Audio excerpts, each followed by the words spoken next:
Aloha mai kako and welcome back to my channel, everyone. If you are new to my channel, mahalo for stopping by. I hope you all are enjoying this beautiful view of the Ko'olau mountain range. So I was recently invited to another Orchid Club meeting, this time for the Honolulu Orchid Society, and their guest speaker for the evening was Ben Oliveros. Ben is the owner of Orchid Eros, located in Mountain View on the Big Island of Hawaii. Some of you in Florida may recognize him because he has been a vendor at some of your orchid shows. The topic for the evening was winning awards and how to grow cattleyas to their full potential. I hope you all enjoy. Hello, everybody. We're so happy to have all of you here in person. It's a privilege for me to introduce two Bens. There's a Ben Kodama Jr. hiding way in the back, but he's primarily responsible to have tonight's speaker here, which is Ben Oliveros. Where is Ben? He's hiding again. We want to thank you, Ben, for picking him up at the airport and hosting him, but he'll be spending the night at Ala Moana Hotel. I hope you have a nice evening. It is my privilege to introduce Ben Oliveros, or Benjamin Oliveros, and there's a good-looking guy. Stand up. Too bad, ladies, he's married. He grew up in Atlanta and has been growing orchids for 30 years. In Atlanta, for 12 years, he was a commercial orchid grower, and for the last 18 years, he's been growing orchids on the Big Island.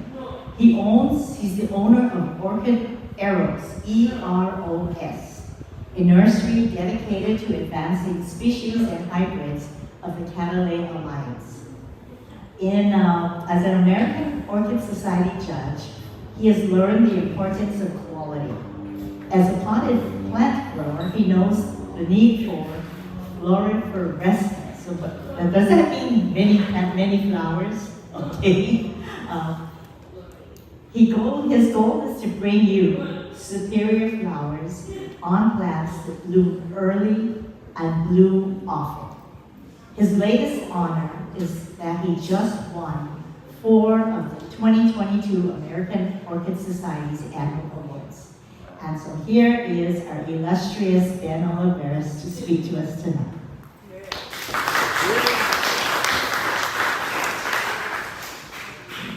Sounds like you found my website. That's a good introduction.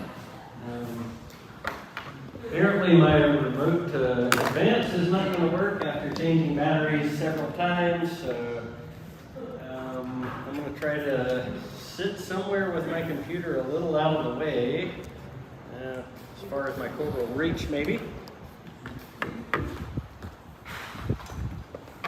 I don't want to block the screen for too many people, but maybe you come that way and I'll come this way. Sorry about that. Always some kind of technical difficulty. Yeah, I don't have a laser pointer, or clicker is broken. So, I'll do this manually. So I've won a lot of awards in the past, I guess 18 years. I started as a judge in Atlanta. I did a couple of years as a student judge there before I moved to the Big Island. So I started getting awards in Atlanta when I was hanging around the judges there. And since then I've gotten probably 250 or more awards on the Big Island. And have since become the Hawaii Regional Chair of the Judging Center. So a lot of this talk is about American Orchid Society judging and trying to recruit people into it. So bear with me on that. If you're not interested in becoming an AOS judge, I'm going to give a recruitment talk anyway. Towards the end of this, I'll give you some more cultural information on specific plants, and they'll kind of go hand in hand with some beautiful photographs. Brad or whoever is watching the clock, give me a hook whenever you need to, because I try to go for 45 minutes, but I get pretty enthusiastic about this. So whenever you guys are starving to death and need to get me off the stage, feel free to to poke me and I can rapidly go through the end of the talk. So, the winning formula. Join the AOS judging program. That's the easiest way to get awards, I find. The reason for this is because as a judge, you learn how to research the competition. As a more involved orchid enthusiast, you'll learn what it is to buy better plants. One of the things that I think gets me a lot of awards is, and probably guys like Mel and others in Honolulu, you grow things as to the biggest and the best that they can be grown, because there's a wow factor in that. And it helps to groom your plants if you're taking them in for judging. You want them to be camera ready. And an important part of this whole thing is be a good sport. We often take our plants very seriously. They're our children, and we get our feelings hurt when the judges poo-poo them. But it is still something we do for fun, we do for beauty. So try to be a good sport. And when I get this talk to the mainland, I tell them the best way to get awards, move to Hawaii. So why even play the game? Why do we want to be judges? Kind of like being in an orchid society, it brings us pleasure in sharing the things that we find our passions in. So sharing something beautiful. The reason I like getting awards, and the AOS system is set up for providing a benchmark for the best of the best. So it's a standard of quality. You get professional photographs taken for the $35 or $40 you spend on your awards. That's cheaper than going to Sears.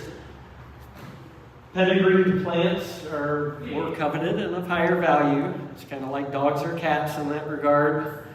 We definitely get more from having an award on our plants. And the AOS is really making most of its money off of awards these days. The cost of a magazine subscription kind of pays for itself. The cost of the awards goes in their bank. So, the pros of being an orchid judge is you are forced to learn quickly. Ask Eddie. You kind of are pressured into learning things on a monthly basis, doing homework, researching more. You're surrounded by a group of incredibly knowledgeable people like Roy Tokunaga and many faces I see in the audience here today. You get an understanding of the process. It's kind of hard a lot of times to understand why judges have passed your plant when you really don't understand the rules of the game. And one of the best benefits for me is, as a judge, you get VIP access to shows. So when I go to somewhere like the Tokyo Dome show, rather than getting in with 100,000 people on the first day, I get in 2 days before with 300 people. So you get to take photographs, you get to see the show, you get to buy plants before anybody else is in there. So that's one of the biggest perks. So in getting to know the competition, you can basically do independent research on your own to know if your plant is even worthy of entering the game. And that's basically what judges are going to be doing. We're comparing your plants against what's the previous standard of awardable plants. There are a couple of databases that have all the information you need to do the research at home. There's Orchid Whiz, which is my favorite. It's going to cost you $230 for your first subscription, unfortunately, and then $90 a year after that if it goes forward after that. They're talking about closing that database. Then Orchids Pro is something you get free online if you're an AOS member. So that one is advancing day by day, and pretty soon I think it'll be up to the quality of Orchid Whiz. And this is just a little tidbit of information that a lot of people never make use of when they enter plants into judging. You're filling out an entry form, which I should have given you a picture of, but there's a section on there that says comments. And you are welcome to make comments of your own if there's something you want the judges to be aware of, like why you're presenting this plant to judging. I almost never see people use this section of the entry form, but it helps if you see something you think is special, to draw their attention to it, because maybe they don't catch that in their scrutiny of the plant. So I've started using this more, and I find it helps in judges not missing something. So in scouting quality, when you are looking for plants that are going to be award quality, having awarded parents is a great place to start. And understanding that not all seedlings are the same is also something worth noting. If you're buying seedling grown plants like I offer, every plant out of that seed pod is going to be different from each other. So just buying a single plant may not tell you the quality of the overall composition of that group of plants. So I encourage people to buy multiple plants so they see a broader spectrum of that bell curve, and maybe one out of those 5 might be the one that's the truly exceptional plant. And this I put in for a customer in Florida that always would walk by my sales booth and say, "Oh, I already have that. That's a Cattleya lutomaniana." And I finally told the guy, "Well, you don't have this Cattleya lutomaniana.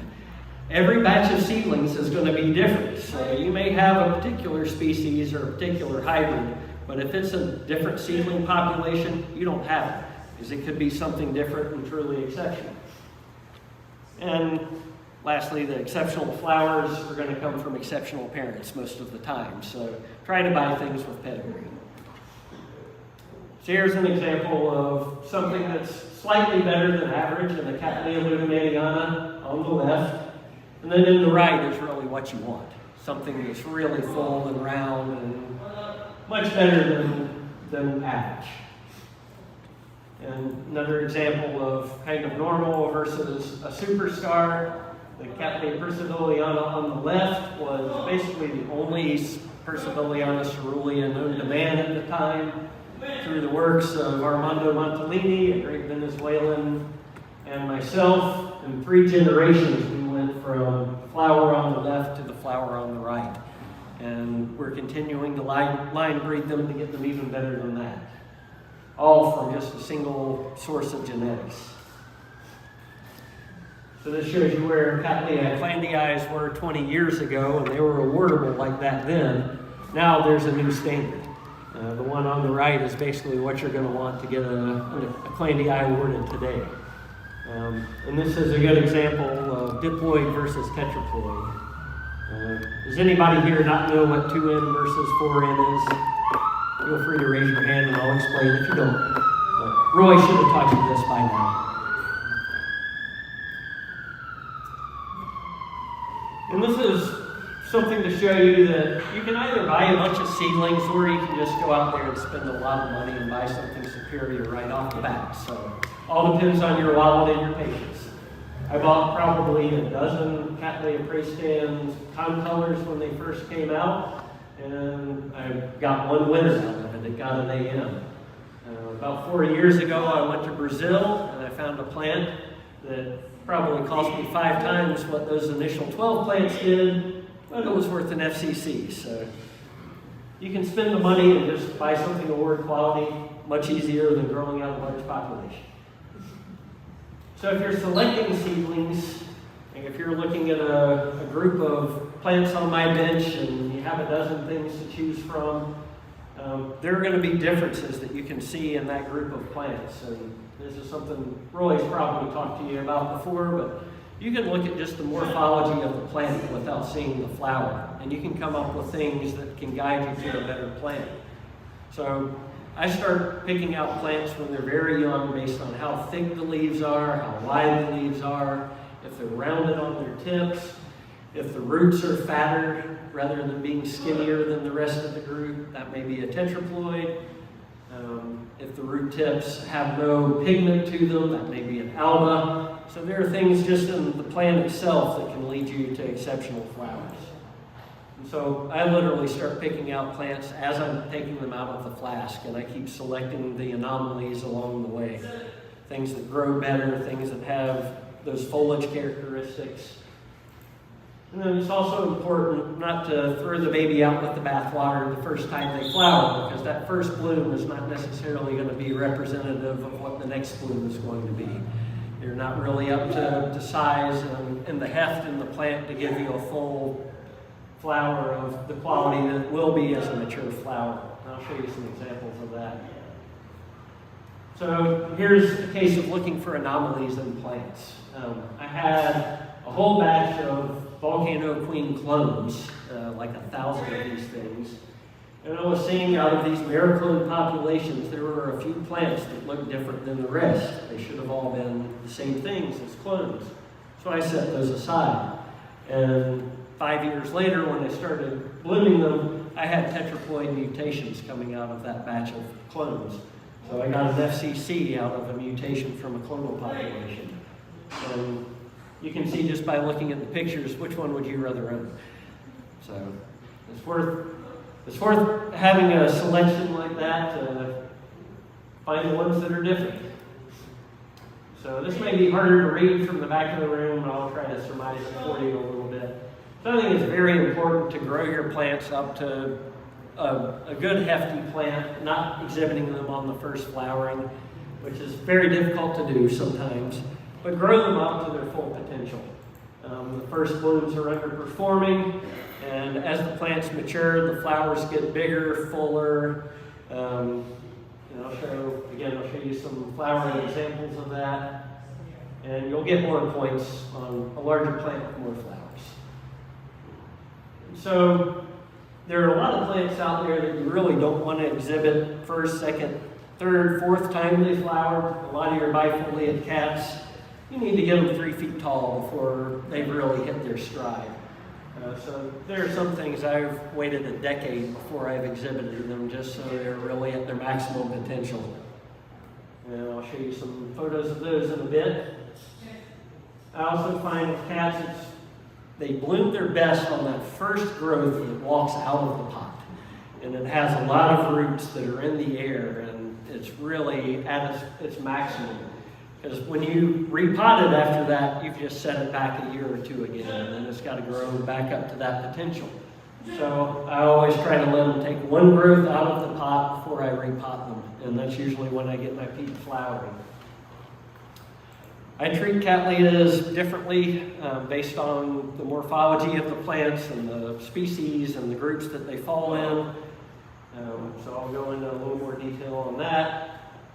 And in case y'all haven't figured this out yet, I'm a Cattleya guy. So you're not going to hear about much other than Cattleyas. This talk was written for the Cattleya Symposium in Florida, so that's kind of what it's tailored towards. I'll throw in a few oddballs, but mostly you're going to be hearing about cats tonight. I also find it's important to watch flowers a few times, not just in the size of the plant and its maturity, but flowers change from season to season. And a good example is Sophronitis coccinea. In the winter, there are these big, beautiful, round, full red flowers. If you bloom it in the summer, you want to step on the thing. And there are a lot of plants that just based on the temperatures, the light, the humidity, the flowers are going to change even on the same plant. So things that are in the coccinea family, you'll want to take them to judging in the winter when they're at their full potential. And then timing is everything. You've got a very short window with Cattleyas to get them to a judging table. Sometimes it's just a few days of when they're fully opened and presentable and they don't have botrytis spots or thrips gnawing on them. It can take years to get something in that window of opportunity. So, you guys here, I think, have one judging once a month, right? So, okay, so if you get 2 judging, that opens the door for a few more possibilities, but I've waited a decade for a plant to be timed right for a judging, and not just because of the plant not being judgeable, but just the flowers weren't presentable when the judging was taking place. Patience is the key there. So here's a slide showing when I exhibited a plant when it really wasn't a mature plant yet, versus a few years later when the plant had a lot of root mass and a lot of pseudomold growth. So this is the same glossy, or the same plant. Flowers on the left are kind of droopy. There are not as many of them. Exact same plant, but once it had a great root system and a lot of pseudobulbs and good foliage, the flowers themselves improved. It went from having like 5 flowers to 11 flowers on an inflorescence. So it went from being an HCC quality plant to an AM. Another example of taking something in at the wrong time, it only had 1 flower open. Those other 3 buds had been open, maybe it wouldn't have gotten the HCC, but I took it back in when it was at the right time and peak performance. 6 flowers all open simultaneously, and then it went up to a high AM. So this Cattleya triani, first time I exhibited it, got an HCC. I thought it was worth more than that, so I took it back in again. They upgraded it to an AM. That same year, it won the Miyamoto Award for the best Cattleya for 2018 against all the other Cattleyas in the United States. So, that was worth taking back into. And this just kind of shows what a specimen plant can do for you award-wise. The photo on the right, which was the AM photograph, if those were the 2 flowers presented for an award quality, I don't think any judges would have given it an AM. But because it had a massive plant with 30-something flowers on it, they gave it an AM just because of the wow factor. So I'll take that as a freebie, but it really wasn't worth it. I was looking for the CCE, or Certificate of Cultural Excellence, because that's a species you don't see grown that big that often. Hey, wrong way. And another example of the wow factor. When you bring something in that's a specimen, you're much more likely to get an AM or something out of it than if you're just presenting something with 1 or 2 flowers on it. This is a maxima with more flowers than anybody's ever seen. This was 16 flowers on a stem. And that's what happens when you grow a plant to its maximum. And this was just showing kind of what I was talking about with seasonality changes in color. This is out of Roy's breeding of trying to get to black Eclandiais. These things, in the right climate and conditions, they'll have solid black flowers. If there's too much warmth or too much sun, it gets these little bars in it. It doesn't make them any less appealing, but they change from blooming to blooming on the same plant. So this is one of the amethystoglosses I was saying you don't want to take in on a young plant. I mean, it's still pretty impressive with 8 or 9 flowers, but once you grow them up to 10, 12, 15 flowers on the stem, they're much more spectacular. And this is also all out of Roy's breeding, I believe. This is another species that people rarely see grown up to its fullest. Lawrenceanums are typically known for maybe 12, 14-inch tall plants with 3 or 4 flowers. And I grew this into something about 2 feet tall with 12 flowers on a stem. And the judges almost didn't believe it was a Lawrenceanum because it just had too many blooms. But it is. It was just much happier than Hawaii than growing much anywhere else.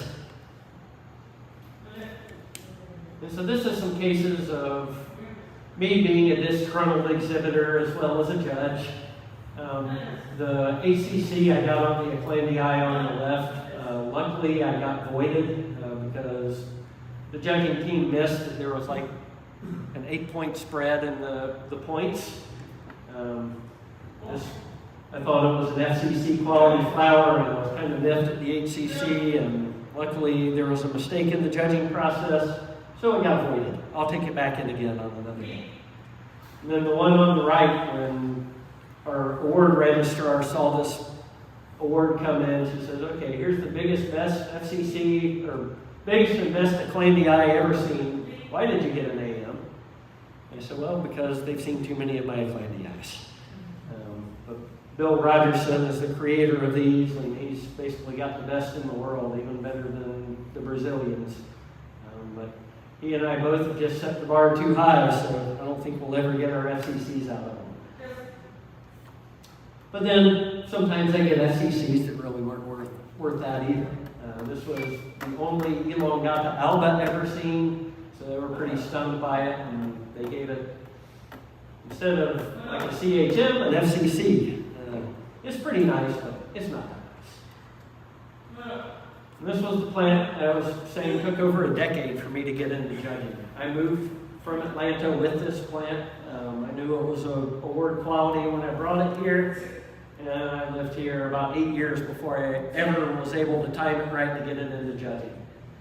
This is a plant that's about 3 feet tall and 10 flowers that are almost the size of a standard Cattleya bloom. It's my favorite plant in my entire nursery. And so you'll often hear judges say size is only 10 points, but it's a very important 10 points. Because that's the only objective thing that we really have to go on. So we put too much credit into measurements sometimes. And here's kind of a case of where that came into play. The first time I exhibited this Delosa, I got an AM on it. And I think it had 3 flowers, which is good for a Delosa. 2 years later, I had 7 flowers on this, which nobody's ever seen more than 4 before. These flowers were more than a centimeter bigger than they were on the first exhibition, so it got elevated to an FCC because of the floriferousness and the larger size of the flowers. And they are near perfect flowers, so it was worth the FCC. Okay, for those people not into Cattleyas, here's a couple of other things. And this is just things in growing a bigger and better plant. I love the Angray coins. I rarely exhibit them, but on the day my first son was born, my wife kicked me out of the hospital because I was giving her bad vibes or something. So I went home to the nursery and picked up a couple of plants and went to judge them. And I named the Syringus after my son that was born that day, Gabriel Navarro. And I got a CCM and an HCC on the day he was born. 10 years later, they elevated this to a CCE. It's now in spike now with probably 3 times the amount of inflorescences that this had. So this was a plant, when first awarded, was in a 7-inch pot, kind of leaning over. That 7-inch pot fell over on the bench. It still has not been touched. So it's basically growing on a pot on its side with roots just wrapped around the pot, wrapped around the bench, unpotted since its inception, and it just keeps getting bigger and better. So it's kind of an example of not disturbing roots. If you can keep them thriving with a great root system and not repotting, it's a great way to go. And I'll give you some tips on how to do that coming up. So grooming, I'm not the guy to tell you how to groom plants. I basically just grab them off the bench and take them into judging. But you really do want to take your plants in, camera ready, try to make the foliage look nice, stake them up, make them presentable, clean up the old sheaves. If you really want to learn how to do this properly, get a talk from Keith Davis. He's an expert on it and happy to share his information. But I'm not the guy. I like them to groom themselves. I didn't have to stake this or do anything to it. They're perfectly spaced, nice sturdy spike. That's what I want. My Cattleya bicolors, on the other hand, if I don't stake them, they have so many big, heavy flowers, the spikes break almost every single time. So I actually took the time to stake this up and was able to get it awarded. This I didn't want an cultural award on, so I didn't clean it up at all. And unfortunately, they still made me pay my $40 for the cultural award, only because it was a big Normaniana. These things usually are dead Normanianas. But that shouldn't have been presented that way if I wanted to get a cultural award. I should have shined the leaves a little bit and staked it up and made it look a little nicer. That was not what I was going for. So then there are some plants that there's really just not a lot you can do with them because of the way they bloom. With the Rubiculus Lalias on Sydney's, things like that, you really got to start staking them as soon as you're seeing immature inflorescences come up if you really want them to be well staked and presented. These I just grabbed off the bench.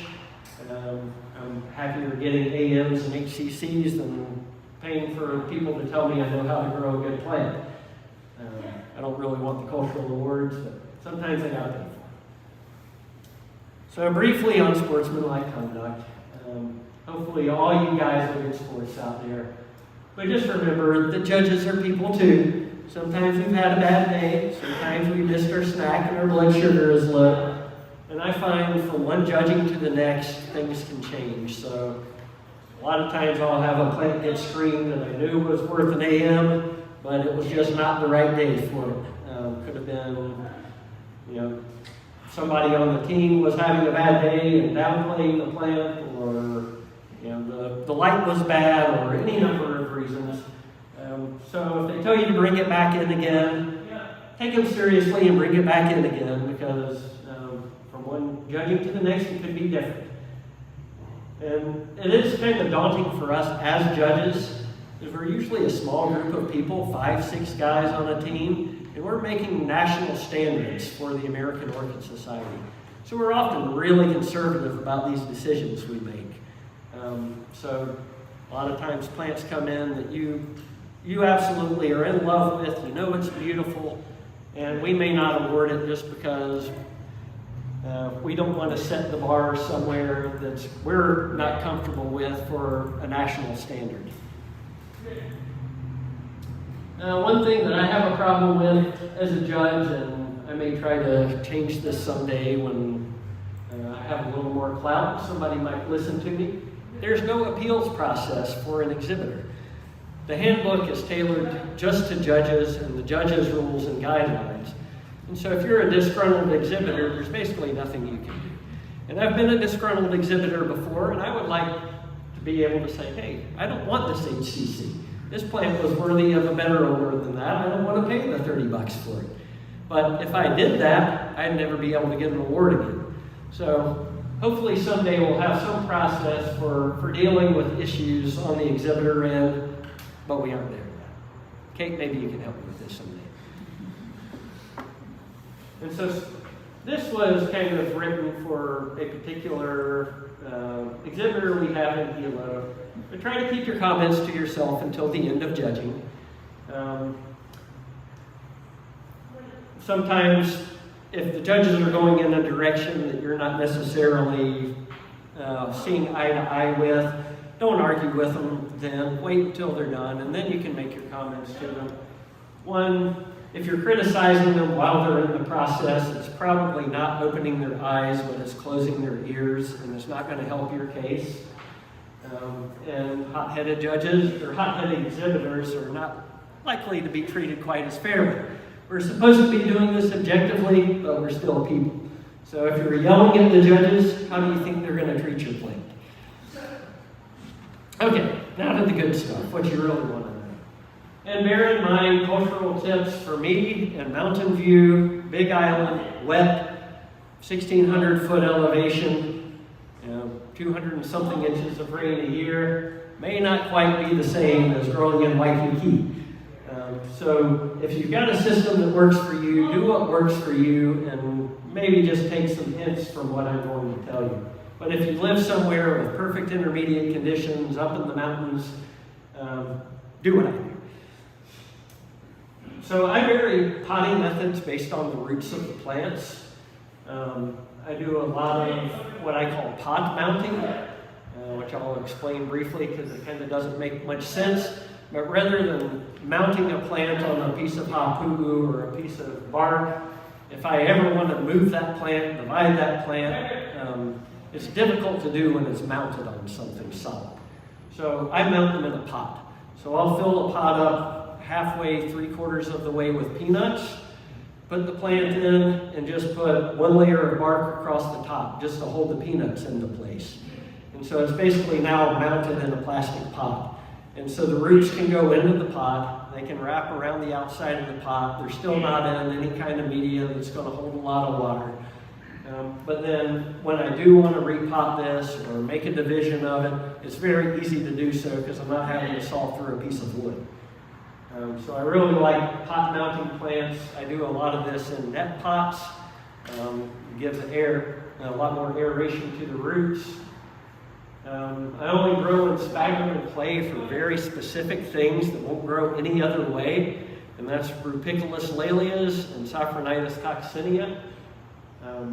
They really want something that's going to have some moisture to it, but to dry pretty quickly and stay fairly cool. So the sphagnum and clay works well for that. Otherwise, sphagnum really doesn't work well for me. And what I call pot within a pot is I really hate disturbing roots. That's the quickest way to set your orchids back. So many times, if I've got an orchid, and maybe there's some examples up here, if the orchid's getting roots completely wrapped around the container that it's in and growing on the container, rather than ripping it out of that pot, damaging most of the roots that are wrapped around the pot, I'll just simply slip a 4-inch into a 6-inch, put some peanuts and some bark around it and call it a day. Much quicker process. You're not setting the plant back. If you do start getting any rot in the media or something in the older bark that's in that 4-inch pot, at least it's still contained in there, and so the pathogens or whatever the problem is not going to go into the area around it that it's kind of been repotted into. So it's a lazy way to pot, and it's effective for keeping a great root system. So I find that a lot of the plants that end up getting awards for me are things that I really just have not disturbed the roots in a long time like that. So it's really important to observe winter rests of species that you know need a winter rest. And you can do research online through your databases, but things like the bifoliate cattleyas that just shut down in the winter, no more new growths, no more new roots. If you water them too much, they're going to rot the roots and the plants are going to go bye-bye. Cattleya nobeliores, Walkerianas, Dowianas, Eldorados, Violaceas. I throw them all into this group if I keep them really dry in the wintertime. I think the quickest way to kill a plant is overwatering it. If you're overwatering it when it's cold, that's a recipe for bacteria. So I'll let them excessively shrivel in the wintertime. My Cattleya Dowianas, which are something most people always kill, I have killed one plant in the past couple of years out of about 500 Dowianas that I own. Usually it's about 50% people kill on these. So the way I've learned to grow them is they get shut off at Thanksgiving and not watered again until Valentine's Day. So they've got 3 months of desiccation. And at the end of that 3 months, they are yellow, they are shriveled up, they look like hell, but they're not dead. If I would have watered them during the winter, they would have guaranteed gotten some sort of rot running through the rhizome or starting at the leaf tip, and they would have been dead. Violaceas do the same way for me. If I water them in the winter, they die. So I just shut them off, they shrivel up, but as soon as I start watering them again, when they're actively growing in the spring, they plump back up, they bloom beautifully, and they stay alive. So if you have trouble with any particular plant that you really love and you routinely kill, don't give up on it, just try something different. And normally it's just observing something that they need, like resting during the winter. And something else that I've kind of discovered through trial and error and advice from guys like Alan Koch at Gold Country Orchids is not all Cattleyas need Cattleya light. There are some that actually thrive better in more light or less light. I'll give you a small list here. What we used to call aliens, the Pumila, Praestans, Allegories, Cattleya Clandias, even my Schillerianas I grow in more like a non-Cidium quality light, and I get more blooms out of them in less light. And then conversely, things like Walkeriana and Anceps, Nobelior, in much higher light, like 30% shade, they perform a whole lot better and give you a lot more flowers. So on the cultural tips, the first thing I would say is read the Bill Ryderson article. It's been published in Orchids a couple of times. It's been published in Orchid Digest. I'm sure you can find it online somewhere. But he set up a times table on a calendar of when to repot each different type of Cattleya based on when it roots. And that's the most important thing, no matter what your orchid is when you see those new green root tips coming out, that's when you repot it. So I really watch each different group or variety of plants I have, and they get repotted in about a 2-week window, depending on when they're rooting. And if I miss that window because I'm holo, then I wait until the next year. Now with the hybrids, they're a little more forgiving. You can kind of repot them willy-nilly, but particularly with species and bifoliates and things that don't put out very many roots a year, you don't want to damage those new roots when they're coming out. So you catch them just as they emerge, try not to break off those tips, and just catch them in active growth. So I don't do a lot of repotting in the winter, and then I start watching like a hawk all spring and summer long for when things are actively rooting. Fertilizer, you probably have heard enough about this from Roy Tokunaga, but the one thing he probably will not tell you is that urea can be a good thing. Most people have really gone to nitrate nitrogen for their nitrogen needs, but the old school 30-10-10 that has a lot of urea in it, the urea kind of gives you super plants that are pumped up on steroids. They're not great for shipping because these things, like steroids, they deflate. They get bacteria and things when you stick them in a box. But if you're a backyard grower just growing for pretty flowers, the urea actually stimulates longer inflorescences, bigger and better flowers.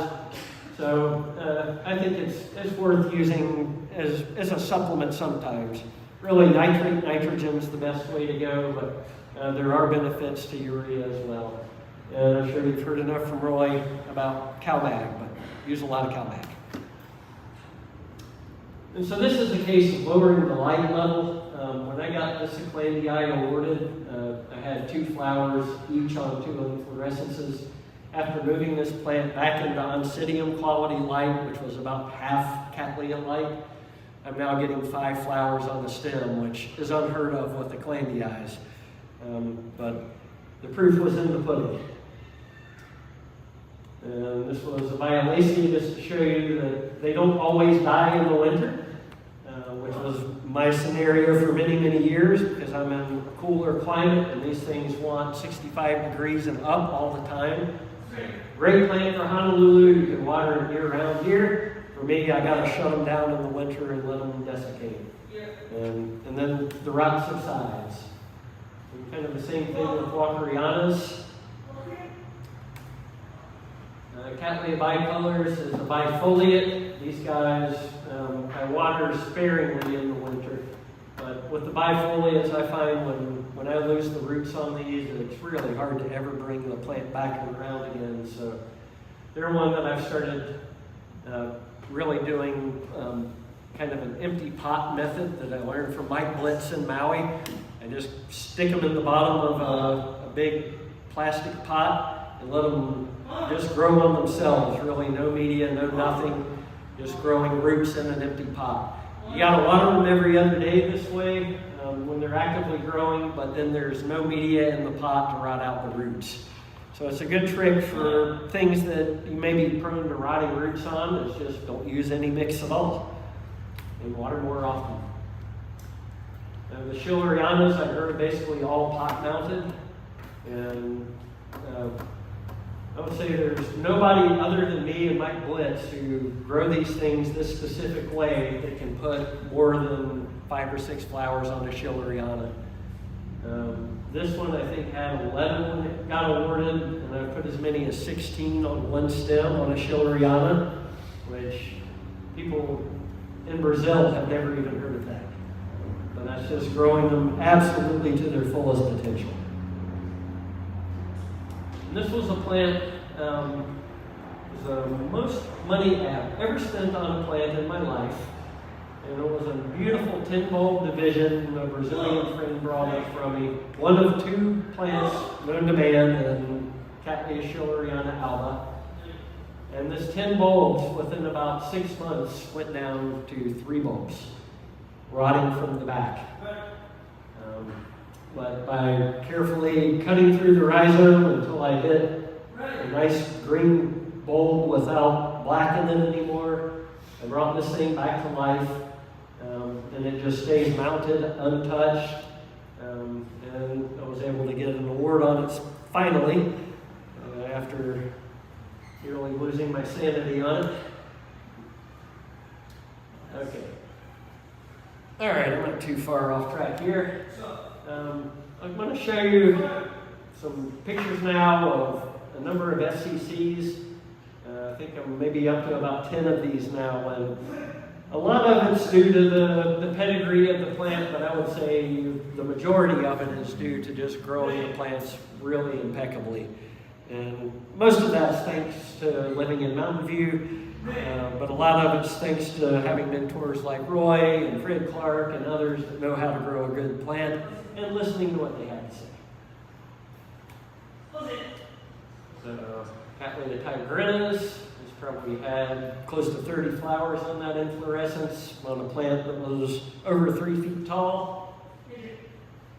This Walkeriana came from Roy, and unfortunately the Flamea really didn't show up well in the photograph. But a beautifully flared Walkeriana, and it was the biggest one on record to date, which is I think why it went over the FCC line. It's not quite round enough to me to be an FCC, but it was the biggest, and it counts for more than 10 points. Orchid alba. This is something pretty rare, and this was kind of a new standard set from the old standard back in the 80s. They've improved a lot since then. I kept this Violacea flamea alive after finally learning how to not kill them. And so flamea is almost back to solid color again. And so this is what growing in Dowiana to perfection will do for you. This is probably a tetraploid flower for starters, but I've grown this plant since I lived in Atlanta, and maybe 15 years later I finally exhibited it when it was really at its fullest. But the flowers were such heavy substance when Dowianas are really typically flimsy, and a lot of that was just the culture of the plant. This is not an FCC, but this was one of the 4 national awards that I just got for 2021 that they just released in 2022. The Gerber Award is for the best Brassivola hybrid. I couldn't find my far away shot of this, but this was something that probably had 30 flowers on it, maybe 10 per flower spike. This Percivalliana got an FCC and won the best Cattleya for 2021. And this was from generations of line breeding. It may have been one of the first FCCs I've gotten on something I bred myself versus something I just bought from somebody else. That population got 2 FCCs out of the same seed pod. And this is a hybrid between Harrisoniana and Loga GCI. Better than either parent. The Schofieldiana, kind of surprised that this got over the FCC mark, because it's generally not a Cattleya everybody loves, but it's a beautiful example of what it is. Another Tigrina, a little similar to the one you saw before, but a close-up. These are all tetraploids, which helps in getting awards. And then Cycnoches is something a little different. I basically only grow these because they're a relatively newly discovered Peruvian species, and I'm married to a beautiful Peruvian woman, so I have to grow something for her. But this I've done 3 generations of, starting with the population from June Monnier, who brought them to the Big Island. And so after 3 generations, I got an FCC on one, and then I got an award of quality on more than 12 plants of better than average quality. And so that also won the 2021 award for the Best Breeders Award. And you'll see the flowers on the top are the female flowers, the male flowers. The flowers on the bottom are the female flowers, and it was really remarkable to get both of those happening at the same time and into judging at the same time on 12 plus plants. That was pretty much a miracle. And this won the Best Flora Thallid last year. This was one that money won the award more so than growing out a lot of good plants. The xanthotic or yellow Draculas are very rare and very expensive. I killed this plant 3 times and kept buying it again. Finally kept it alive long enough to get an FCC. And another Aurea, I don't think quite as nice as the one before, but a pretty spectacularly large plant and a very large flower. Again, the photograph doesn't really show the striata in this, but this should have lines in the petals and pretty nice flower count on the purpurata. Tenebrosas of my line breeding to really try to get the darkness that we've had in very poor shape crossed with the ones that have better shape, and I achieved it in this. And this was an FCC I got just maybe a month ago on the Breva pedunculata. Coccinia relative is generally of smaller size and poorer shape, but this one was really well held for a Breva pedunculata. And many thanks to Glenn Barfield. I never would have won any of the national awards without him, because they typically turn into a photo contest. Because when the judges across the country are voting, all they're seeing is the photograph, not the plant in front of them. So when they pick the best of the best across the country, the award really goes to Glenn. I'm the one that gets the money, luckily, but I buy him a bottle of wine for each award.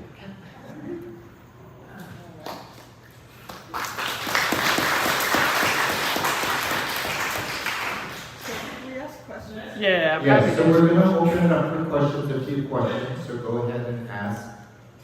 So Ben, I have a question. At the beginning you mentioned plants that get attacked by botrytis or thrips right before you want to take them into judging. Do you isolate them? Do you bring them in? What are the pros and cons? Do they mature as well if you take them out? Yeah, so Kate's asking about moving a plant to try to keep it pristine for judging, and this is a kind of a quandary, because if you leave it on the bench as is, not disorienting the flowers, they're really going to open up their best that way. But many times if you leave them on that bench, they're going to get botrytis, they're going to get a thrip chewing on them. So if I know my weather's bad or I've got a thrip outbreak at the moment, I bring them in the house when they're in bud and just let them finish off in the house, and then I at least know they're not going to have some sort of pathogen problem. But better off if you can just leave them where they are undisturbed and hope for good weather and no bugs. So do they not get as big or as colorful when you bring them in the house? Yeah, so when you bring them inside, the light of a natural outdoor environment's usually going to intensify color, and then maybe cooler temperatures at night if they're out in a greenhouse can help get the flowers a little bigger. So they aren't going to open up to their maximum if you move them out of the nursery situation. But I'm kind of lucky I have a skylight that gives me really bright light in my house, so I don't have to worry about the light so much. It's just the temperature variable. Any other questions? I saw Mel. Let's go to Mel. Ben, you only got 8 plants left here to sell. Can you maybe go over some of them? What you intended as far as the breeding? Yeah, I can talk about this in a second. Let me answer Jan's question. Can you have the lights on? Okay.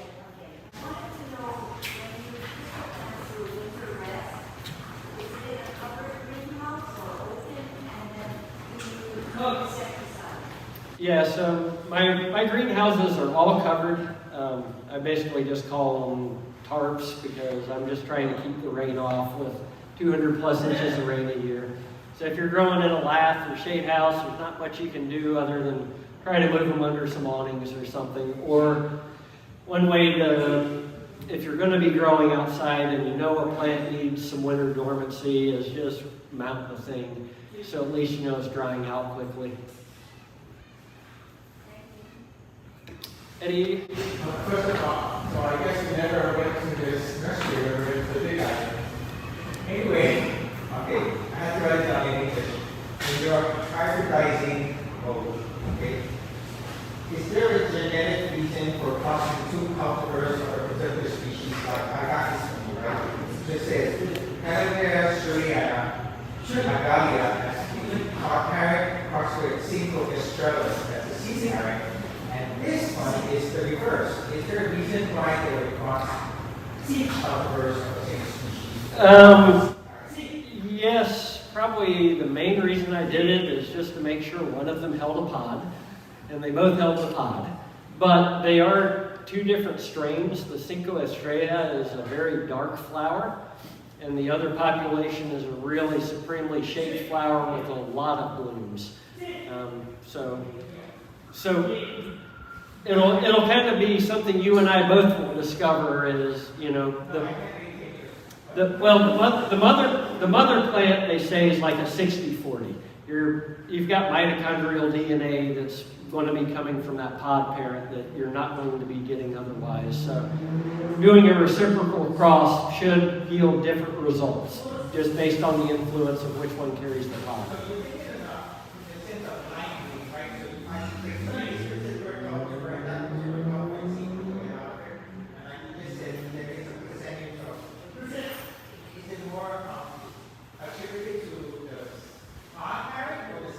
Mostly from the pod.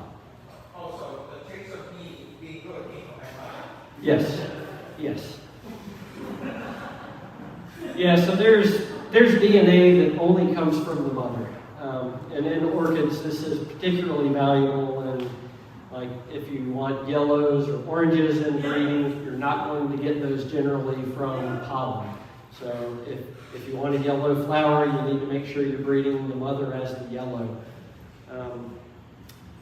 Yeah, there's a whole other talk I can give you on genetics, but I do all this because of genetics and the artistry involved in the science, so it's a lot of fun.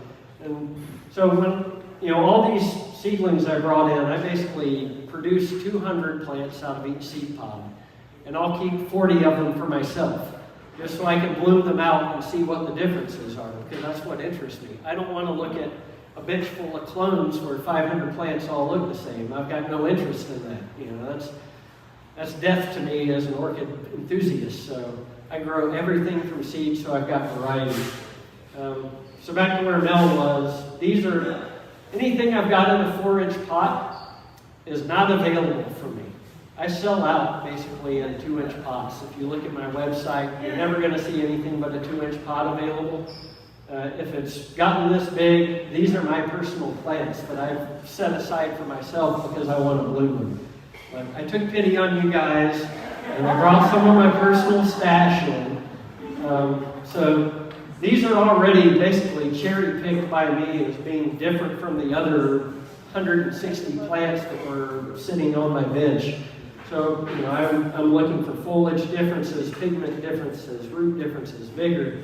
All these things in the plants that I keep for myself, mainly for my next generation of breeding. I want these kind of superior traits. So Cattleya bicolor is my absolute favorite species. They're what I call Dr. Seuss plants. They're 3 to 4 feet tall, pencil little pseudobulbs with these ugly 2 or 3 leaves on top. And then they just produce a massive head of flower, 10, 15 flowers of good size. And the best thing about them is these like brown spotted flowers with a purple lip. When you breed them, they express a rainbow of colors. So if I cross a brown flower like Cattleya bicolor to like a red standard Cattleya, a yellow Cattleya like that, I get every color of the rainbow out of it. I get pinks, yellows, purples, reds. So Cattleya bicolor was kind of forgotten back in the 80s when people learned these things about breeding with it. And I'm just redoing what John Lyons in Signal Mountain, Tennessee used to do, reinventing the wheel. So this is Cattleya bicolor by Alan Kondo. Alocondo is another giant bifoliate with a nice rich red color. So these should be big bifoliates, a big head of rich purples or red flowers. I'm really into bifoliate cattleyas, as you can probably see. So this mailer is another bicolor hybrid with Cattleya gutata. Giant plants, big head of flowers. But I crossed it with Cattleya clandii, which is a little kind of squat bifoliate. Basically just trying to get more flowers on a compact plant. And they'll be spotted greens and browns. Some people already picked up a few of these. You can probably find some blooming examples. This is a true miniature cat. This is as big as it's going to get. There's a lovely little pink one sitting in front of her. So if you don't have space to grow a 3-foot tall bicolor or bifoliate Cattleya, that's a good choice.